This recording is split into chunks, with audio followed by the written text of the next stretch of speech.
April 1945. The Empire of Japan is dying. Across the Pacific, the rising sun is setting behind smoke, ruin, and surrender. Tokyo lies in ashes. Cities burn nightly under the glare of American firebombs. And in the East China Sea, what remains of Japan's proud Imperial Navy waits in silence, broken, outnumbered, but not yet gone. Among them rests one ship, Yamato, the largest battleship ever built by human hands. 72,000 tons of steel, armed with guns so enormous that they could hurl a shell the weight of a small car over 20 miles. A floating fortress, a cathedral of naval power, now reduced to a symbol of desperation. By spring 1945, the war had turned into a one-sided massacre. American carrier groups ruled the skies and seas. Japanese industry was shattered, fuel was almost gone. Every ship that left port risked annihilation before it even fired a shot. But the Japanese High Command faced an impossible choice: surrender or sacrifice. When American forces landed on Okinawa in early April, Japan's leaders saw the end drawing near. Okinawa was the last barrier between the U.S. Navy and the Japanese homeland. Lose it, and the enemy would stand at the gates of Tokyo itself. So in a final act of defiance, they devised Operation Tengo, Heavenly Operation Number 10. Its goal was not victory, but honor. The plan was brutally simple. Yamato and a handful of escort ships would sail south toward Okinawa, with only enough fuel for a one-way trip. They were to beach themselves on the island's coast, turn their massive guns on the invading American fleet, and fight until they were destroyed. It was, in essence, a suicide mission, a gesture to show that Japan's spirit would never die. Vice Admiral Seiichi Ito, commander of the Second Fleet, protested. He knew the mission was hopeless. He understood that Yamato would be annihilated long before she ever reached Okinawa. But the orders came directly from Tokyo, from men more concerned with saving face than saving lives. Refusing would be dishonor. Obeying would be death. Ito chose death. On April 6, 1945, the crews gathered on the decks of their ships. Officers handed out white headbands, each emblazoned with the red circle of the rising sun. Sake cups were filled. Letters were written home, farewells to mothers, wives, and children they would never see again. Many sailors wept quietly, others smiled, pretending courage they no longer felt. At dawn, Yamato, Yahagi, and 8 destroyers left Tokuyama Harbor, heading south through the inland sea. Their destination, Okinawa. Their mission, to die with honor. The crew numbered over 3,000 men. Most were teenagers, drafted from training school to fill the empty ranks left by years of losses. Few had ever seen battle. But they stood on the decks of history's greatest battleship, believing they were chosen for a sacred duty. From her bridge, Admiral Ito watched the coast of Japan fade into the mist. He was a quiet man, thoughtful, reluctant to spill lives needlessly, and he carried the weight of knowing that none of his men would return. Beside him stood Captain Kasaku Ariga, Yamato's commanding officer, equally somber. Together they looked toward the horizon, where American carriers waited like sharks. As the task force steamed south, American reconnaissance planes had already spotted them. Nothing in the Pacific could move without the eyes of U.S. radar and patrol aircraft finding it. By nightfall, the American commanders knew exactly what was happening.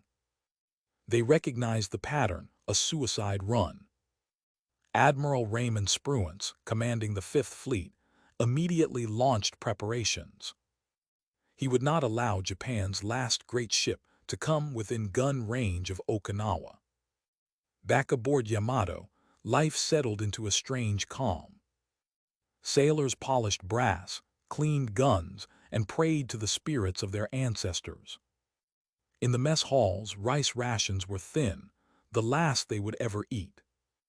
A few wrote final diary entries. One wrote simply, "Tomorrow we fight the last battle." The engines thundered deep below deck, burning the final reserves of fuel Japan could spare. Each ton of oil carried them closer to destiny and to annihilation. The fleet moved through gray waters under a low sky. Occasional rain washed over the decks, mixing with sea spray and oil. Men stared at the horizon, where they imagined the enemy lurking. Every sound a wave, a whistle of wind felt like a warning. At 08:00 a.m., April 7th, radar operators aboard Yamato reported aircraft approaching. At first, just a few dots. Then dozens. Then hundreds. The sky itself seemed to move. The Americans were coming, over 400 aircraft, waves of torpedo bombers, dive bombers, and fighters from Task Force 58, the largest carrier armada ever assembled. They were led by experienced pilots who had spent years perfecting the art of naval destruction. Yamato's gunners manned their posts. The ship's massive anti-aircraft batteries, over 150 guns, came alive. Tracer rounds arced through the air like flaming comets. The sea erupted with splashes and fire. The great battle had begun. At 10:00 a.m., the first torpedo planes attacked. Coming in low over the waves, they launched their deadly fish in coordinated salvos. Yamato's gunners hit several planes, sending them spiraling into the sea, but the attackers kept coming, relentless, disciplined, deadly. Within minutes, torpedoes slammed into her port side, tearing open the hull. Water flooded compartments. The ship listed slightly, 5 degrees, then 10. Damage control raced to seal the breaches. Pumps roared. Men struggled in waist-deep water, patching holes with whatever they could find.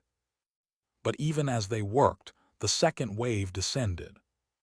High above, dive bombers screamed out of the clouds. Their bombs fell like thunder. Explosions ripped across the deck, tearing open gun mounts, blowing men into the sea.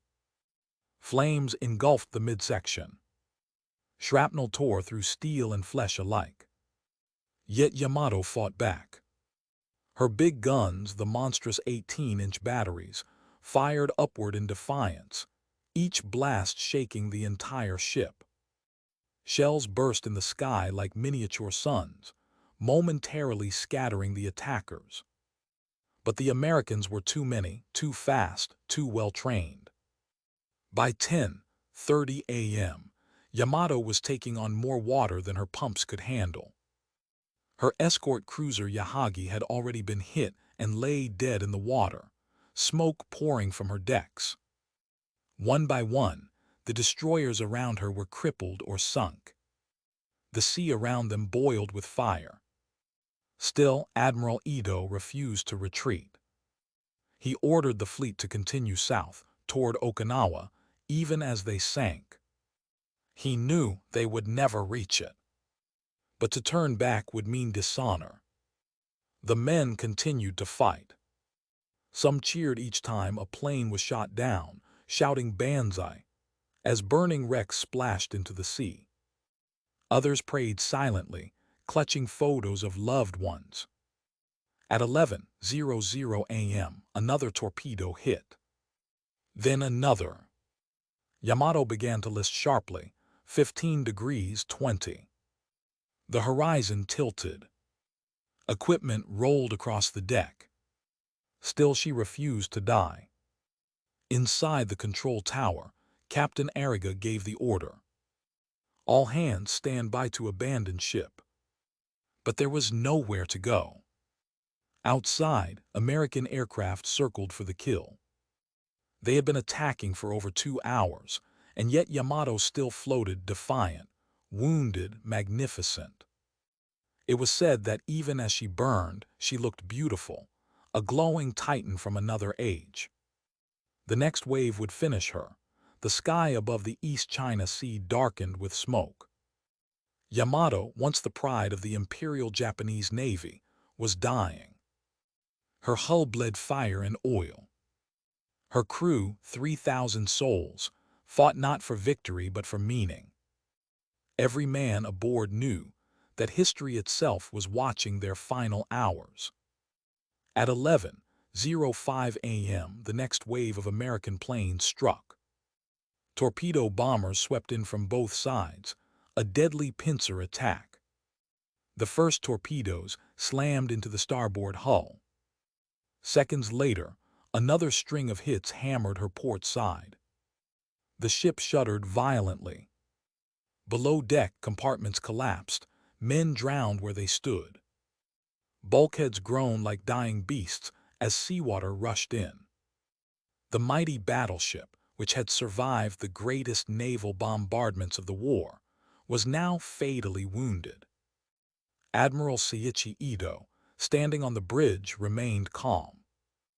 He gave no outward sign of fear, no expression of anger. He simply stared ahead at the burning sea, his uniform immaculate, his face unreadable. To his staff he said quietly, "This is the end. We have done our duty." Nearby, Captain Kasaku Arriga still barked orders, his voice hoarse through the smoke and confusion. He refused to abandon his men. He had already made his choice, to go down with his ship. At 11:15 a.m., an armor-piercing bomb struck the forward deck near turret number 2. The explosion tore open the upper hull and ignited secondary ammunition stores. Flames raced down the corridors, setting off more explosions as they went. The ship's central fire control system was destroyed. The bridge began to fill with choking black smoke. Still, the gunners kept firing. Every anti-aircraft cannon, every machine gun, every man who could still hold a weapon fought until his position vanished in fire. Observers aboard American aircraft later recalled seeing the giant battleship surrounded by thousands of white explosions, her own flak bursts, filling the sky in a desperate wall of defiance. It was not a battle anymore. It was execution. Yamato's escort, the light cruiser Yahagi, had already been reduced to a floating inferno. Her captain, Commander Hara, ordered his surviving crew to jump overboard before the ship rolled and sank beneath them. A few destroyers still fought on, weaving through bomb splashes and torpedo wakes, rescuing whoever they could. But most were dead in the water. For the Americans, it was almost surgical. Wave after wave of Hellcats, Heldovers, and Avengers from Task Force 58 struck with perfect coordination. Each formation targeted a specific sector, hammering Yamato from every angle. Radio chatter crackled between pilots. Hit confirmed, she's still afloat. Going back for another run. At 11:30 a.m., another torpedo ripped open her port side near the engine rooms. Within minutes, her list reached 25 degrees. The main guns could no longer aim properly. Shells rolled free inside the turrets, smashing against bulkheads. Flooding reached the power generators, the lights flickered, then went out. The great ship slowed to a crawl, barely making 5 knots. Inside, hundreds of men were trapped below deck. They pounded on sealed hatches, screamed for help, prayed to ancestors, or simply waited for the sea to take them. Many wrote their final words on scraps of paper, tucked into pockets or helmets, hoping someone might one day find them. Above, flames licked the main mast. Ammunition cooked off in steady, thunderous bursts. The heat was unbearable. Paint blistered and peeled from the steel. The air reeked of burning oil, gunpowder, and death. Still, Yamato fought on. Her remaining forward guns fired a final salvo, enormous 18-inch shells, into the empty sky. They found no target, but their roar echoed across the sea like a farewell. At 12:00 noon, the coup de grace arrived. A formation of torpedo bombers made a wide circle and attacked from the port side, the direction already fatally damaged. 7 torpedoes struck in rapid succession. Each hit lifted the massive ship from the water before slamming her back down. Steel plates buckled. The main armor belt cracked. A massive column of seawater and smoke rose hundreds of feet high.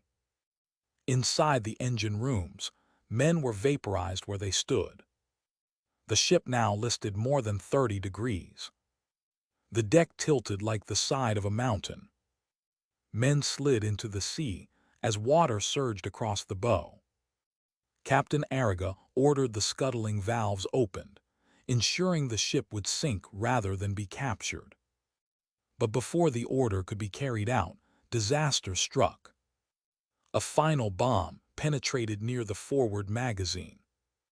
The blast triggered the detonation of Yamato's main ammunition stores. At 12:20 p.m., the largest explosion ever witnessed at sea tore the battleship apart. For an instant there was silence. Then a blinding flash, white, then red, then black. The explosion was so powerful it was seen from 100 miles away. A mushroom-shaped cloud rose 6,000 feet into the sky. Debris, steel, men, and fire rained down over the sea like a storm. The great battleship Yamato, symbol of Japan's might, pride, and defiance, ceased to exist. Of her crew of more than 3,000, only 276 survived. They were pulled from the oil-slicked water by the few surviving destroyers, coughing black smoke, blinded by salt and grief. They watched the sea where Yamato had been, nothing left but burning oil and scattered wreckage. Admiral Ito, true to his word, had gone down with his ship. Captain Ariga was last seen on the bridge, saluting as the water rose around him. Neither man's body was ever recovered. By 12:45 p.m., the battle was over. The sea was calm again, except for the slow drift of oil and ash. American pilots circled overhead, their mission complete. They had destroyed the largest battleship in history in less than 2 hours, without losing a single ship of their own. Operation Tengo had ended in absolute failure. But for those who died, it was something else, the final chapter of a way of war that would never return. When the first American reports reached Admiral Spruance's command, his reaction was cold and professional. He had admired Yamato's power, but he knew such ships no longer belonged in modern war. The age of the battleship was over. Air power, speed, range, and precision had replaced armor and guns. In Washington, officials described the mission as tragic but expected. In Tokyo, news of Yamato's loss was initially kept secret. The government feared the public would see it as proof that the empire was truly doomed. But among Japan's sailors and civilians, the truth could not be hidden. The greatest ship of the Imperial Navy, the soul of Japan, had perished. For the young men who survived, the memories never faded. Some spoke later of floating for hours amid fire and corpses, hearing the cries of their shipmates slowly fade into silence. Others swore they saw the rising sun flag sink beneath the waves and vanish into the depths. Yamato's wreck would rest there for eternity, a tomb for thousands, and a warning carved into the sea. As the sun set on April 7, 1945, Japan's navy no longer existed in any real sense. Its ships lay shattered in harbors or beneath the ocean. Its fuel reserves were gone. Its pilots were dead. All that remained was the myth, the memory of courage in the face of impossible odds. The world moved on, but the name Yamato endured, half legend, half requiem. The sea was calm again. But beneath those quiet waves lay more than twisted steel and sunken dreams. Beneath them lay the end of an empire.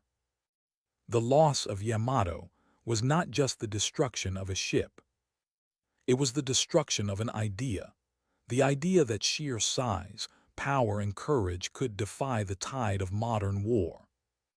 Her death marked the final passing of the battleship age, and with it, the old Japan that had built her. When the Imperial Navy first imagined Yamato in the late 1930s, they saw her as invincible. A fortress of steel capable of crushing any enemy fleet.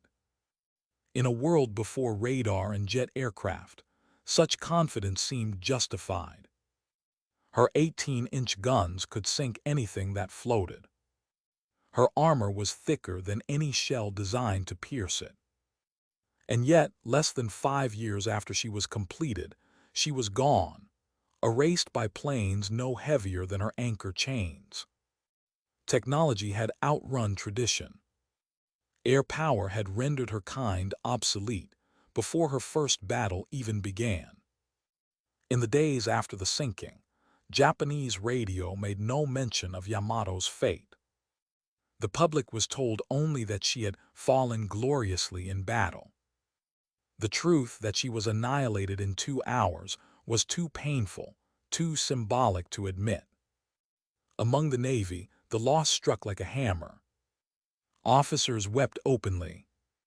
For decades, the battleship had been their pride, their religion, their proof that Japan stood equal among the great powers of the world. Now that faith lay broken, smoldering beneath the sea. For the survivors of the battle, returning home was not triumph but torment. They stepped onto Japanese soil as living ghosts, carrying memories too heavy to speak aloud. Many avoided the subject for the rest of their lives. Some never returned to the sea again. One survivor later said, "When I saw Yamato explode, I felt as though Japan itself had exploded. We were told we were gods, but the sea reminded us that we were only men." In the months that followed, Japan's situation only worsened. Okinawa fell in June 1945, after one of the bloodiest battles of the war. 2 months later, atomic fire consumed Hiroshima and Nagasaki. And on August 15th, Emperor Hirohito's voice, calm, distant, defeated, announced Japan's surrender. For a nation that had glorified death over defeat, the sound was unimaginable. But in truth, the spirit of surrender had begun months earlier. It began when the waves closed over Yamato. After the war, the wreckage of the great battleship lay forgotten beneath 1,000 feet of water. For decades, no one dared look for her. She was a ghost, a painful reminder of pride and ruin. Only in the 1980s did Japanese researchers finally locate her remains, scattered across the seabed of the East China Sea. Even in ruin, she was immense. Her main turrets lay upside down, her guns silent, her hull torn apart but unmistakable. Divers reported seeing shrine offerings, flowers, coins, and paper cranes, left by relatives of the dead. In that quiet grave, thousands still rested, frozen in time, their story whispered by the currents. In Japan, Yamato's name became a symbol of something larger than war. It came to represent the nation itself, its beauty, its tragedy, its resilience. The very word Yamato had long been an ancient poetic name for Japan. And now the ship that bore it had become a mirror of Japan's fate, proud, powerful, doomed. For some, Yamato stood for courage and sacrifice. For others, she symbolized arrogance and waste, the obsession with glory that blinded a generation. But for all, she remained unforgettable. In the years after the war, films, books, and songs retold her story again and again. Japanese schoolchildren learned her name not as a weapon, but as a warning. Artists painted her rising out of stormy seas, a ghost of the past. In the 1970s, the anime series space battleship Yamato reimagined her as a starship reborn from the ashes of war, turning her story of loss into one of rebirth and hope. Even in fiction, the Yamato refused to die.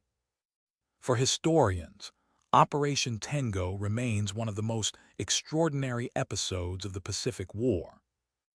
It was not a tactical engagement, it was a ritual, a ceremonial death, ordered by men who could no longer face reality. 1,000 years earlier, the samurai had written that the way of the warrior is found in death. In April 1945, the Japanese Navy lived that truth and perished by it. To the Americans who fought that day, Yamato was both a target and a tragedy. Pilots spoke later of awe, even pity, watching the great ship vanish in a single blinding flash. They had destroyed a symbol, not just a vessel. The lessons of her death shaped the modern world. After 1945, no navy ever built a battleship again. Carriers ruled the seas, aircraft became the weapons of nations, and the age of steel giants faded into history. The ocean that once echoed with the thunder of great guns grew quiet, patrolled by machines of the air and the depths. But somewhere beneath those waves, Yamato still sleeps, her name etched into the silence. Every year on April 7th, memorials are held in Japan. Elderly survivors bow their heads as a bell tolls for the dead. Children watch documentaries about the ship their grandfathers built.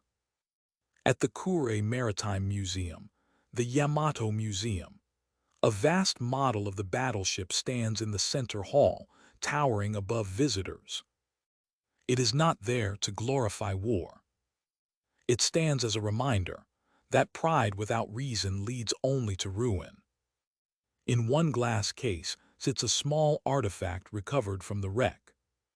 A rusted sake cup, its edges warped by heat. It once belonged to a sailor who toasted bands the morning they left port. It is all that remains of him. A simple cup, a ghost of human hope, swallowed by fire. Today, when historians speak of Yamato, they speak of symbolism. She was the last breath of an empire, the moment when tradition met technology and lost.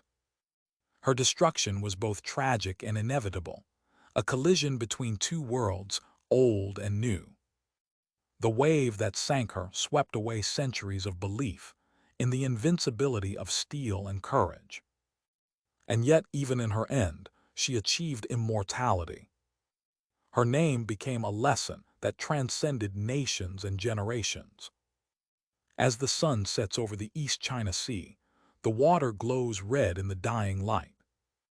Somewhere far below, a shadow rests on the ocean floor, enormous, broken, and beautiful. Fish swim through her silent corridors. Coral grows across her guns. The sea has reclaimed her, but not her story. Because stories do not sink. They rise again and again like the tide. Yamato was not just a ship. She was Japan's mirror, showing both its greatness and its folly. Her death was not in vain, for it taught the world what the cost of pride could be and what courage could look like, even in defeat. Operation Tengo ended in destruction. But in that destruction lies remembrance. And in remembrance, legacy.